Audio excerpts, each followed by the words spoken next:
We can't wait to listen to the competitors of the first Tampere Flute Fest Young Artist Competition, the masterclass participants, and of course, I'm super excited about this, hearing our absolutely phenomenal guest artists, Seiya Ueno from Japan, Alexis Roman and Sara Okrat from France, Haley Rosen from Estonia, Ana Lela Yamsa from Finland, and Carlos Cano Escriva from Cuba. Hello. Welcome to the Flute 360 podcast, where we incorporate a panoramic view of flute-related topics. I am your host, Heidi K. Begay, and this is episode 106, an interview with Beatriz Macías. Founded in Dallas, Texas in 1996, the Carolyn Nussbaum Music Company is renowned for its international service for flutists of all levels. The Carolyn Nussbaum Music Company is your premier resource for everything flute. Their selection of flutes, piccolos, low flutes, and head joints from dozens of makers is truly remarkable.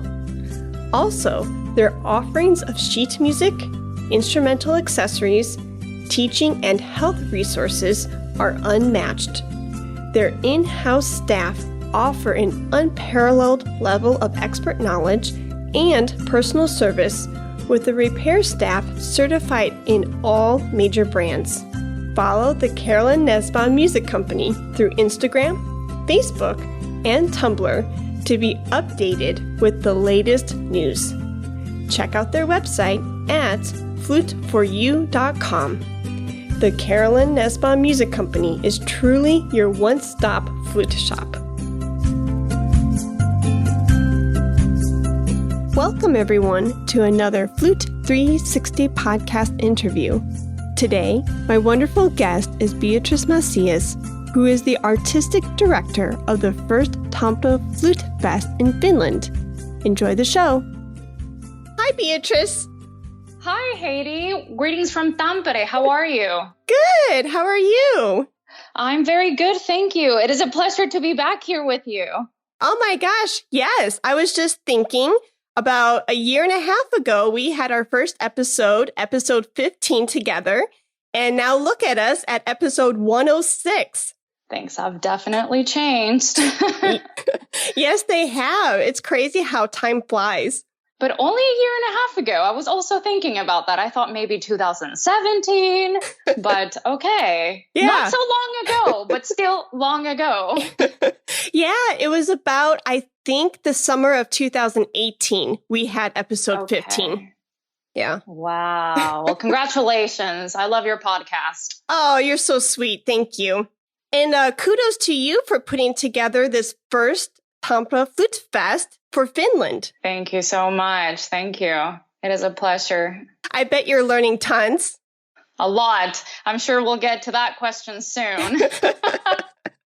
Is your head spinning yet? Not yet. I have a great board that I trust, and everybody has their own responsibility. So I feel, that kind of the pressure is off a little bit. That is nice. Not yet. Okay. Yes. I love how you said you have a great board. That's a great takeaway, is to use your resources and use the people and their many talents. Absolutely. Cool. So what's been new with you in Finland besides performing tons?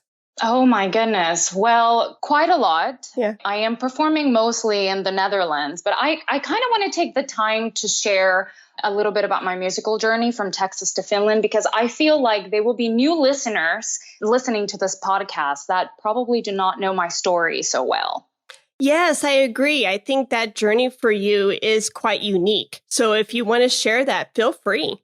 Okay, sure. So as you've mentioned, I am Beatriz Macías, the artistic director of the first Tampere Flute Fest. It's happening this April 25th and 26th. We are very excited to bring this new forum to Finland. I'm a Texas native like you, Heidi. Oh, actually, well, yes, I am in Texas. You are correct, but I'm a Chicago native. Are you really? Yes, ma'am. Well, you've been in Texas for so long, I don't even know the difference anymore. Same. I feel like Texas is now my new home. So you are correct. Okay. Well, I grew up in Texas's great music education program, and I'm sure you know a lot about it. But Texas has a reputation for having some of the best high school band programs in the country. So as a result, some of its most highly skilled performers come from there. During my high school years, I was a Texas All-State first-year flutist. This is actually quite an honor because the competition starts with about 55,000 musicians, and 1,500 are chosen to compete once a year in San Antonio. And I was first chair for 3 consecutive years. So I feel like kind of my career kind of started during that time, especially with competitions, getting used to that. My professional career started at the age of 16 when I became the principal flutist of the Baytown Symphony Orchestra. At the age of 18, I made my solo debut at the Daughters of America Constitution Hall in Washington, D.C., performing Reineke's Flute Concerto with the United States Air Force Band. I then went on to pursue my bachelor's studies at the Boston Conservatory of Music in Massachusetts under a full scholarship with the former solo piccolo of the Boston Symphony Orchestra, Geraldine Coticone. Amazing, amazing player and teacher. During my studies in Boston, I was in the 3rd round of the Haifa International Flute Competition in Israel, a finalist of the Puppet Sockets Flute Competition in Boston, and was named a Yamaha Young Performing Artist by the Yamaha Corporation of America. I graduated a year in advance due to artistic merit and moved to Europe to pursue my master's degree at the Royal Conservatory of Brussels with Carlos Brunel, the principal flutist of the Royal Opera House.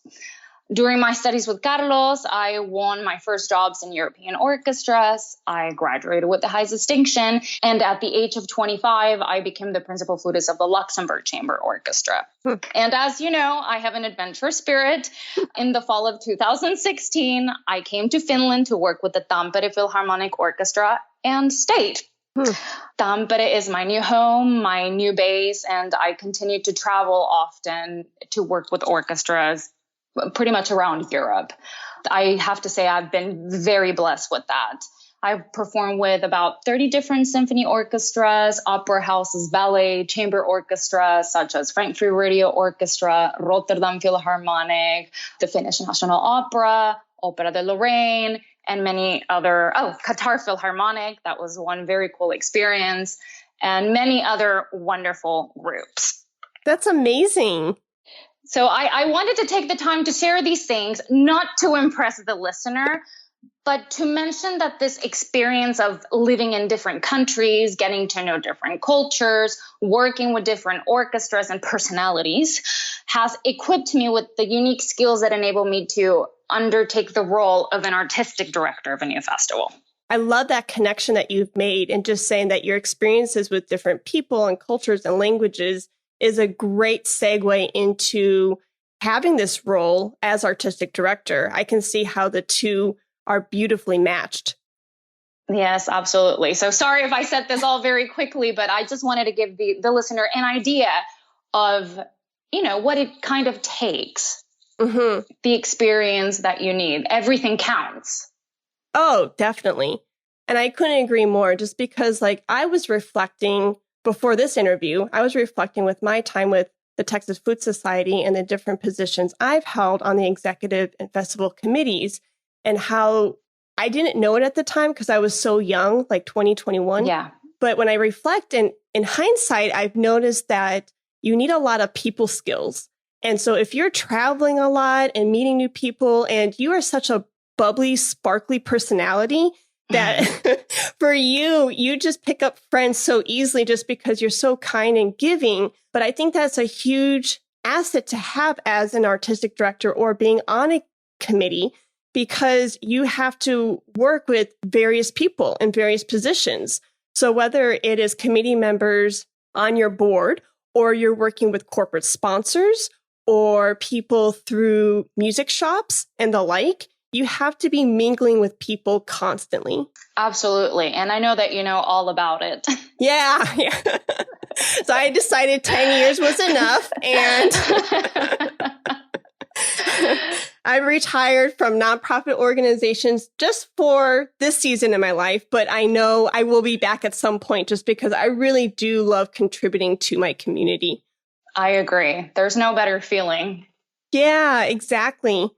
Cool. So no, I love that background, and just being your friend and watching you through social media, I know that you've even said at various orchestral auditions that even if you don't pass around or don't get the position, you've always said this very loud and clear how you can learn so much. And the fact that, well, I remember like one post you mentioned how you didn't get the job per se, but you met so many wonderful people along the way. And those connections are invaluable. Well, the music world is very small. So at the end of the day, even if you don't win the audition, if you made a good impression, that helps you to be invited again. People get to know you. And for me, I feel that is the most important, especially if you're, for instance, a student beginning your career. You probably will not win your first audition and be solo flutist of an orchestra. But if, little by little, people start to get to know you, you gain a good reputation, you get invited. And that's essential for a freelancer. As a student, you're going to first live off of freelancing. Well, thank you for that rich background, and thank you for giving us those insights. That's wonderful. Absolutely. Cool. So is this the first time that you have sat in the chair of artistic director? Yes, it is. I have been, like many flutists, a guest artist many times. Mm. I've owned my own music school for children in Finland. I've held some influential positions, but I've never had the privilege of directing a festival. Okay, very cool. So what inspired you to get this festival up and going? Well, as I mentioned, I've been living in Finland since the fall of 2016, and Finland has so much potential, so many young, wonderful flutists. And unfortunately, because, we're so far up north, there's not as much action as you get from Holland, from the Netherlands, where they have Adams, or in Belgium or the US. There's less things that happen here. So I thought, if I'm living here, if this is my home, I want to make something new and exciting and give the young flutists here in the Finnish community the opportunity to compete, the opportunity to learn from international flutists. As you can see from our guest artists, this is the generation of the next flutist. This is the future, the next generations of professors, the next generations of solo flutists and orchestras. So my idea was that the new generations are coming. No, I love that. And that's a really valid point that you make about geography. I mean, if you think about the United States, well, we're going to cross the pond here for a second. You mentioned earlier that Texas has a huge pool of amazing, talented musicians. And the school system lends itself to help those young musicians launch their career. And, the same is for the East Coast with New York, and I'm sure West Coast like California. But when you get up into, say, the Northwest states, like maybe Washington or Oregon or Idaho or Montana, maybe activity isn't as strong. And so you have to kind of like what you're doing, you have to bring attention to the area and bring amazing guest artists and things to attract people to come to your region. Exactly. Yeah. No, that's brilliant. And, I've had great examples. So I've, been involved at NFA and Texas Association events. I'm from Houston, the Houston Flute Club. So I've been used to having a lot of things to do, to have a lot of opportunities as a young flutist to gain experience. I think that's important. Yeah. No, that's really good. Yeah. You're falling back on those past experiences and using that as a launch board. Yes. Cool. Very cool. So it sounds like you've been learning a lot through this position. What lessons specifically have you learned, and what would you like to share with us? Well, I've learned many lessons. But if there's one thing I should mention, and you mentioned this a little bit earlier, is that interpersonal skills matter most. Essentially, artistic directors are leaders, which means they need to have excellent personal and public skills. Whether that is communicating and delegating with the artists or negotiating with sponsors, communication skills are essential. So that's the very first thing. Another thing I've learned is that prioritizing is key to getting anything done. This is a task I must do daily, as I am still an active performer. You know, I play with orchestras. I'm also a singer, so I have many concerts coming up. And being a director of a festival is just one of my many facets. I think to this, there's not really a secret. The way I prioritize, or I like to prioritize, is to have a long-term plan and a short-term plan in sight. I personally like to write things down, so I make sure my office has a couple of sticky notes on the wall and of the things that need to get done that day, and then the things that need to get done in general.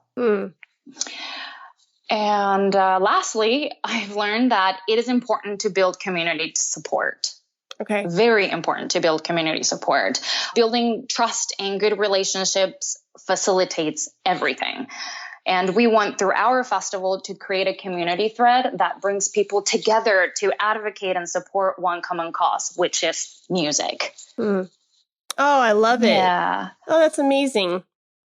Yeah. I guess I kind of got ahead of myself. I wanted to ask you first, but I just went into the lessons. What responsibilities does an artistic director have for those who might be interested in being in such a role someday? Interested or not interested? It's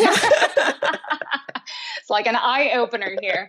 I think that the main responsibility of an artistic director is to make sure he or she develops the identity and design of an organization. In this case, a festival. Being an artistic director is a very different job for what I'm used to. Your responsibility is not only to yourself anymore, but to the entire organization. You have to manage, you have to direct, you have to produce, plan, implement, conduct, and so forth.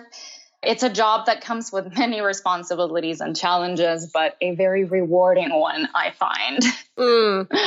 Yes, I couldn't agree more. I have to laugh when you said, if you choose or don't choose this position, because sometimes in life you are kind of volunteered. I mean, you just kind of find yourself in this role and you're like, oh my gosh, how did I get here? I remember in 2011, like the next president for TFS was going to be, the next president, but she became department head of music at her university. And so she was just like, there's no way I can do both. And so one meeting, I just show up as the, festival. My role at the time was festival co-chair. I just showed up for a meeting, ready to give my notes and my updates. And the next thing you know is, hey, Heidi, we want you to be president. I'm like, okay. And they're just like, yeah, you'll be great. And I'm like, okay, sure, I've got the time. And when you get like knee deep in it, you're like, holy moly, what did I get myself into? But it was probably the best blessing in disguise, because when I was done with that year, I literally turned to Eric, my husband, and I said, if I can do this, if I can juggle 60 students of teaching, if I can teach at the community college, if I can be president, I can do anything. I can do anything. And specifically, I said, I can get my doctorate now. And lo and behold, 2 years later, I started my DMA program. So I say all that because you mentioned to prioritize is key. Yes. Because you're juggling being an orchestral flutist, a teacher, now a director. And so if you don't prioritize, you're in trouble, big time. Absolutely. Yeah. So it just really resonated with me on so many levels. I know you can relate, and I know a lot of listeners will also be able to relate. Yeah.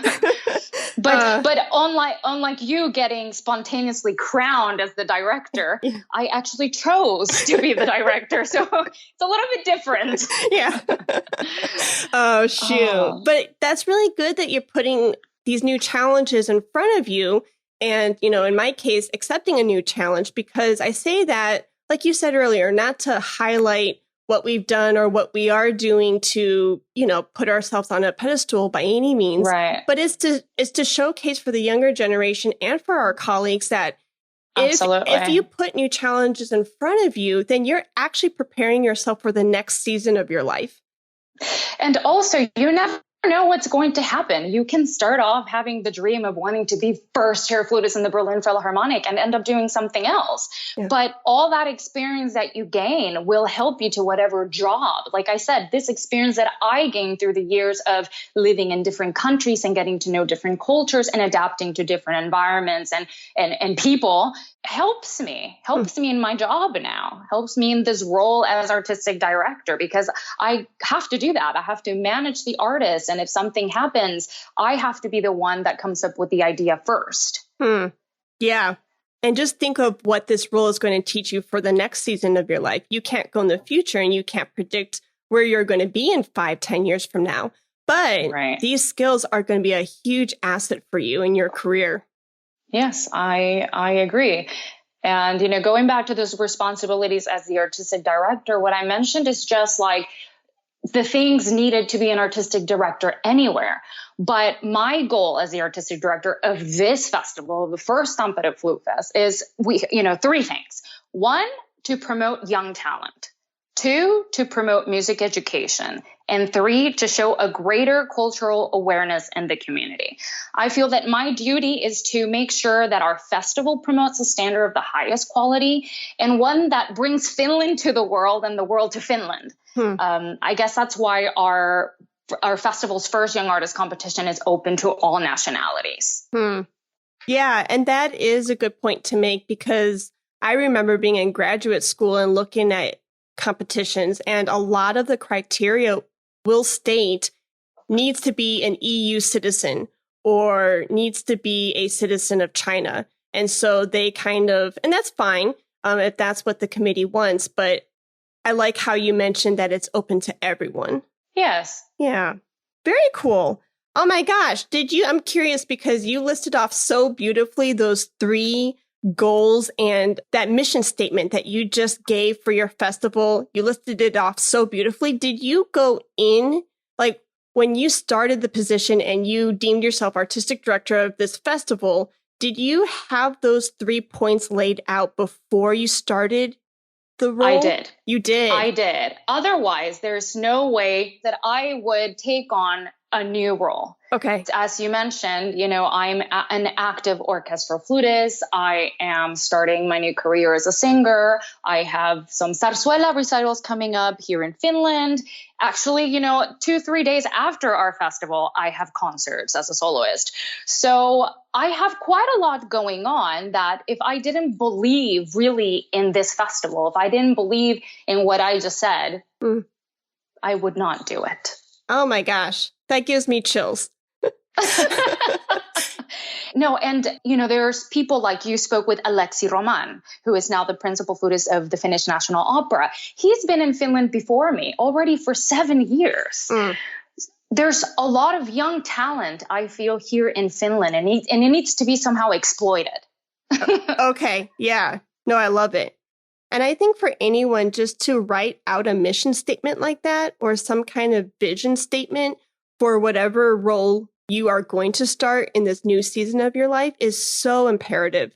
Because if you're going to be a first time, like let's say high school band director, and you've never done it before, but you have the skills, you have the degree, I think going in to run your 60 plus group, 60 plus students, and to be the leader of that band, to have a vision statement laid out is going to give you a lot of great focus. Yes. Yeah. I think if you initially know what your goal is, it is easier to make that goal happen. I love it. So there are a lot of things about this festival and how you're organizing it that I am so impressed with.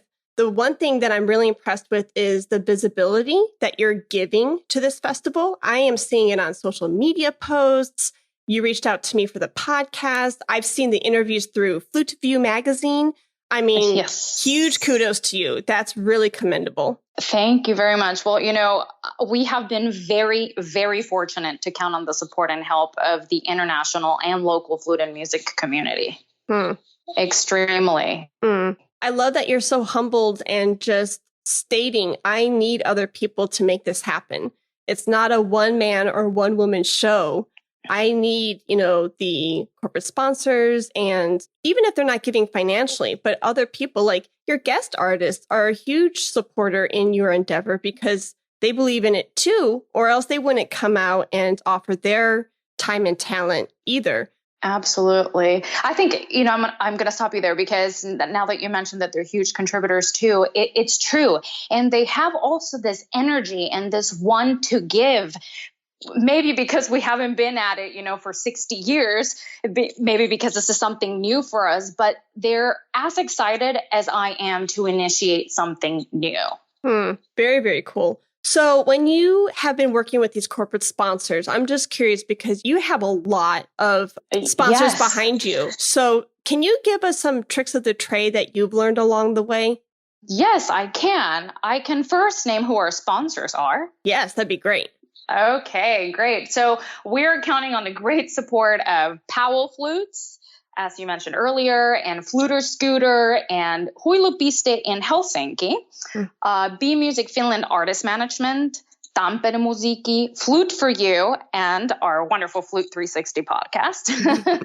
But we're also counting on the support of companies that have nothing to do with music, such as Anka Artisan Store, Royal Bakery Cafe, a therapy center, the Co-Market, which is a grocery store, and, a lot of private sponsors.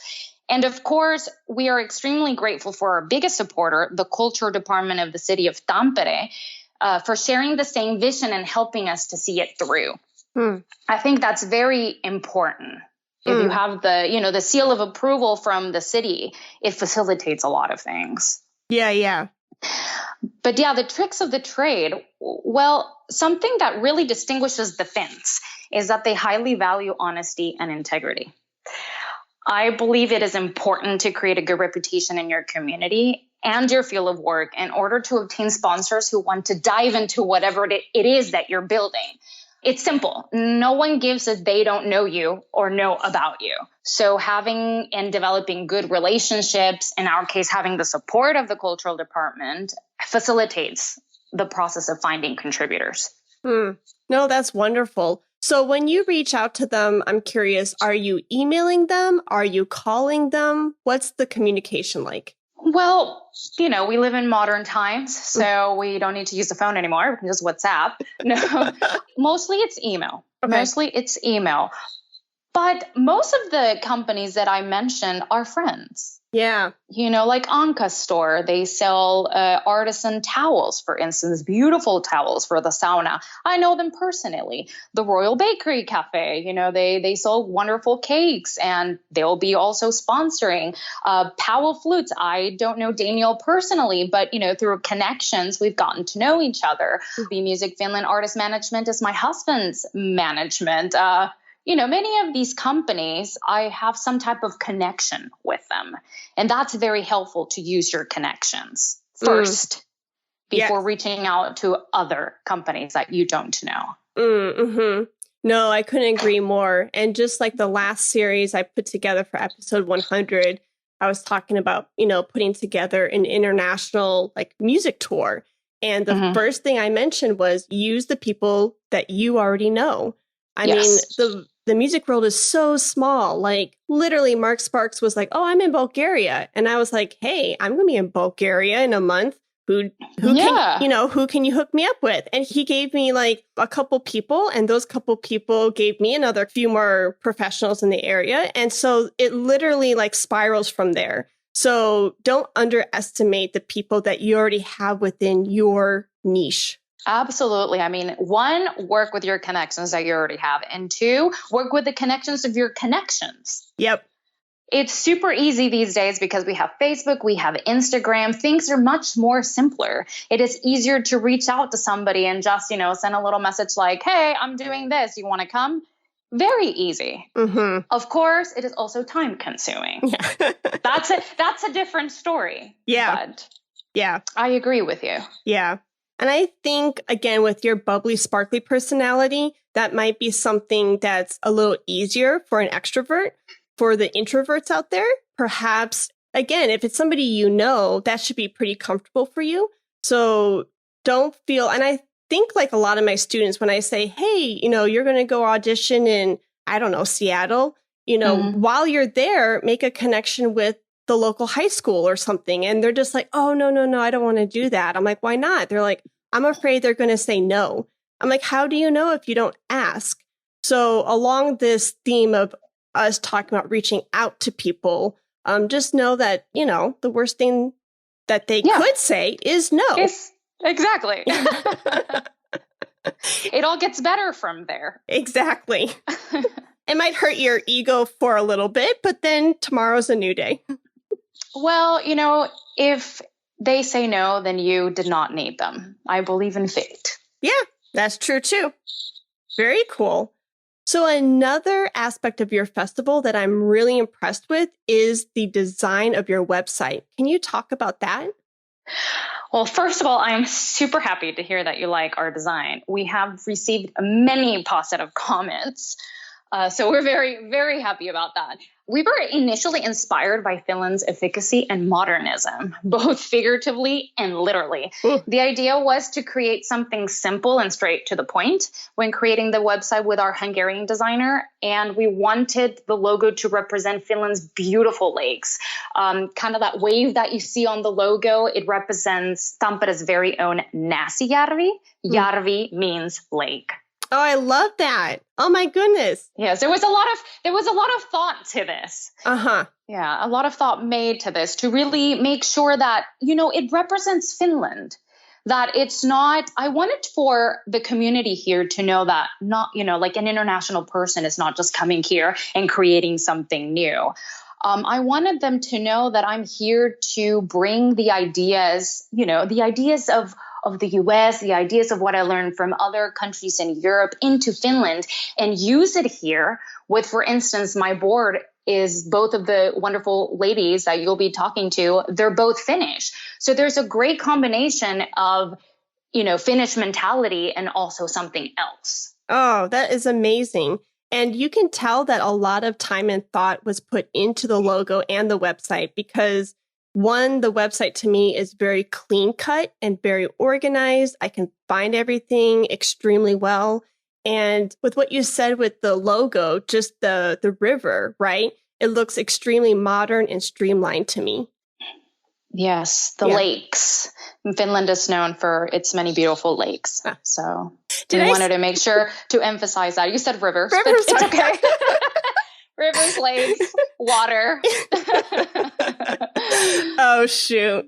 Oh, yeah. Oh, that's amazing. Well, huge kudos to you. And I'm so glad that you have taken on this role and you have put together such a beautifully well laid out festival for everyone. And so I so appreciate, and I know the community appreciates it too, just your willingness to put more time, into the students and the people and the art of our music, right? And so thank you for putting that on your schedule. Well, you're very welcome, but I feel it is our duty as artists. We need to give something good to everybody, give something good to the community, give something back. So like I said, I've been very blessed to always find myself in good situations, and now it's time for me to give back. Oh, I love that. Very, very cool. So as somebody who has played in various master classes for clinicians, who has competed at the international level throughout your career, for the students who will be in the same position, do you have any advice for them? Well, I heard Alexi's wonderful interview with you. I have not yet heard Sarah's yet. But I loved what he said. I'm paraphrasing here, but I think he said something along the lines of, we're not looking for perfection. We're looking for someone who is unique. And I think his words hit the bull's eye. As for the first Young Artist competition, we're looking for flutists who have a unique voice, who have something to say. All the great flutists we know of play the music. And for me, that's most important. The Flute View magazine did an interview over our festival and actually asked the same question. What is our advice for the young generations, for the people competing? So I highly recommend that everybody takes a look at it. And last but not least, in order to be a champion, what you really need is resilience. Whatever your profession is, you have to learn to master the art of bouncing back. I want to take this example. Let's take nylon, for example. You find nylon in clothing, women's hoses, and car tires and ropes. Nylon is exceptionally strong, relatively resistant to abrasions and moisture, long-lasting, elastic, and easy to wash. Thank you, Google, for that great definition. But, it's interesting that the engine compartment, they choose nylon above other materials because of its strength, temperature resilience, and chemical compatibility. So the more it's treated, the stronger it gets. I dare to say that musicians are kind of like nylon. We are tested, we are pushed, we are pulled, we are broken, we are mended. We face failure. We learn to get back up over and over again. And those who succeed because they build power strategies to reflect on and learn on. I want to take the example of Hélène Boulanger, who did an advance in the first Kobe International competition and returned the next time to win first prize. I worked with her personally in the orchestra in Luxembourg during that time and can speak for this. It's also important to remember that you are you. Your purpose is to run your race and your race only. We have to be like race horses with blinders. The reason why they have the blinders is so that they don't get distracted by the competitors and they keep their focus only on their path and only on their goal. I love it. I use the horse analogy all the time. Like, yes, yeah, me too. The blinders are so necessary. And the other part that I add to the horse analogy is the bit, because your tongue is an important muscle, but sometimes they can get away from us and say things we don't mean or whatever. And so, having the eyes on a very focused, that's the blinders. And then you have the bit to control the tongue. I agree. Good advice. But you know what, Heidi? I think that if you show yourself like this is your natural you, and people know that, so people can forgive certain things. It's the same for me. If I say something, well, maybe I didn't really mean to say that, but people know that my intentions are good. Yes, I couldn't agree more. That is most important. If you're honest and you're truthful about what you say and how you are with everybody. Yeah. I mean, that's my goal daily, to be the same person I am at home, that I am outside, that I am with you, than I am with my parents, whoever it is with. If they know that that is you, then things can be forgiven. That is true. The intention, what is the intention like? Yes. Cool. So do you have anything else that you want to mention about the festival before I move on to picks? Well, that we are very much looking forward to opening our doors to this new festival, to the entire community, and seeing many wonderful flutists there. We can't wait to listen to the competitors of the first Tampere Flute Fest Young Artist Competition, the masterclass participants, and of course, I'm super excited about this, hearing our absolutely phenomenal guest artists, Seiya Ueno from Japan, Alexis Roman and Sara Okrat from France, Haley Rosen from Estonia, Ana Lela Yamsa from Finland, and Carlos Cano Escriva from Cuba. This time, I am not performing. I am only taking care of these wonderful people. Perfect. And just even hearing everyone's beautiful names flow out of your mouth so wonderfully, just the different nationalities being represented. And that is just so super colorful to me. And I'm excited for you. Thank you. Very multicultural. Yes. And even, I swear I'm not a millennial. I feel like I resonate more with the prior generation. Is that like what, Generation X or something, or Y? Gosh, I don't know. maybe I'm too old now. No. We're the same age. So I was wondering if, No, but I say that because like when I'm doing these social media blasts and I'm doing it in Hootsuite, I'm doing all these little emojis to catch the eye. And here I am putting, finding the Finnish flag and the French flag and the German flag. And I'm just like, oh, this is so cool. Yes. So no, and that's something that should be celebrated. Absolutely. Cool. So as you know, we do this portion called Picks, and it can be anything under the sun. What pick do you have for the listeners today? Well, the Finns have a thing for sauna. Have you heard of sauna, Heidi? I have not. Okay. Well, there's this thing called the Finnish Sauna Society and the International Sauna Association, and they have named Tampere as the sauna capital of the world. Oh. Well, there are about 30 saunas in our region and many different kinds that you can choose from. For instance, there's normal heated sauna, there's infrared sauna, smoke sauna, etc. I don't know all of them. But the Finns believe that sauna is a great way for you to relax and that it provides many health benefits. They've actually studied this since the 18th century. Can you believe that? Wow. And they love to pair it up with taking a dive into the freezing waters. Oh my gosh.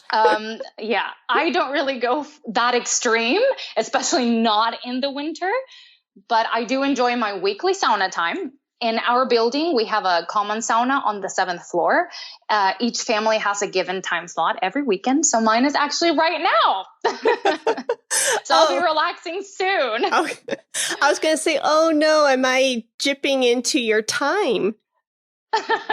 That's okay. I make an exception. Oh my goodness. I feel so honored. Please. Oh, shoot. No, that's a great pick. So, yes. Yeah. So now I'm a sauna lover, becoming more Finn every day, learning the language, having 5-hour lessons every day from Monday through Friday. Almost a Finn. You said that the Finnish language is kind of different and unique. Very different and very unique. Okay. Yes. Wow. Good for you to be learning the language. Thank you. I think it's definitely a challenge, but it is important to, especially since I'm organizing this festival in Finland, it is important to kind of know the language a little bit. Yeah, no, I agree. I mean, when I was in Belgium, I learned the language there. So now when I go to Holland, they speak Dutch, the same as in Belgium, but Flemish. So I'm able to communicate. And there's nothing better than to be able to communicate with people. And that's through language. Yep. So speaking of language, as you know, my husband is Navajo and I'm learning his language, the Navajo, but the Navajo people call themselves actually Diné, which means people. Okay. And so I'm slowly but surely learning the Diné language. And it is hard, let me tell you. Well, it sounds hard. Yeah. Yeah, that Navajo radio clip that I put on Instagram, I don't know if you've heard it, but it's just like, it's a doozy. But I wish you all the best of luck. I know what it is like to learn a new language. Yeah. I say that because we just got back from the reservation, and one of my picks for this week is the Navajo Jewelry, and they're notorious for their coral and turquoise gems. And if you're a man or a woman, they have a beautiful collection of Navajo jewelry from anywhere from belt buckles to money clips to, of course, necklaces, earrings, rings, bracelets, all of that. But if you're interested or the turquoise or coral stone really catches your eye, I recommend Navajo Jewelry. Okay, well, I love turquoise and I love jewelry, so I feel like this was meant for me. Oh, there you go. Cool. Well, I do not want to dabble into your relaxing time anymore. So thank you so much for your time, talents, and energy, and I wish you all the best with your festival. Thank you, Heidi. We hope to see you at our next festival. Yes, of course. I'm so bummed that I wasn't able to attend and I had to go home early, but, life happens. Well, like I said, there'll be a next time. But it was a pleasure to be here. Same. Thank you, Beatrice. Bye. Good night. Bye-bye. Today's sponsor is brought to you by J&K Productions. Did you know that not only are they a production company for podcasts, but they are a recording company for musicians? Any musical recording needs that you may have, J&K Productions can fulfill that need. They have all the necessary equipment and expertise to record your next flute recording for college or graduate auditions, competitions, summer festivals, or a flute album. J&K Productions can record any setup imaginable, from solo flute, small chamber, flute and piano, and much more. Consider J&K Productions for your next recording project. Contact them at jkproductions.media. Thank you for listening to the Flute 360 podcast. For more information, please visit HeidiKBegay.com. And if you enjoyed today's episode, please rate and review in the iTunes store. Let's talk about flute.